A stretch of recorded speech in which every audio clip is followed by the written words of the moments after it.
মণিপুরের শহীদ বীরভূমের ময়ূরেশ্বর ২ নম্বর ব্লকের কলেশ্বর গ্রাম পঞ্চায়েতের টেগিড্ডা গ্রামের বাচ্চু মণ্ডল সহ ৩ বিএসএফ জওয়ান মঙ্গলবার মণিপুরের সেনাপতি জেলার চাঙ্গবুং গ্রামে গভীর খাদে পড়ে গেল ভারতীয় সীমান্তরক্ষী বাহিনী অর্থাৎ বিএসএফ এর বাস, যার ফলে শহীদ হলেন ৩ জন বিএসএফ জওয়ান।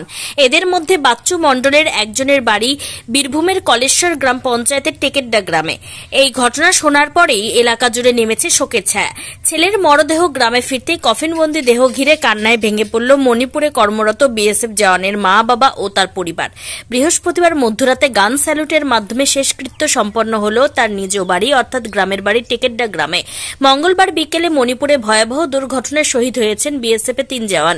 জানা যায় ওই দিন বিকেলে বিএসএফ এর একটি বাস গভীর খাদে পড়ে যায় আর তাতেই ১৬ জন জওয়ান ছিল বলে জানা যায়, যার মধ্যে ৪ জন গুরুতরভাবে আহত হয়। পরবর্তীতে ৩ জন মারা গিয়েছে, যার মধ্যে একজনের বাড়ি বীরভূমের ময়ূরেশ্বর থানার অন্তর্গত টেগিড্ডা গ্রামে, নাম বাচ্চু মণ্ডল।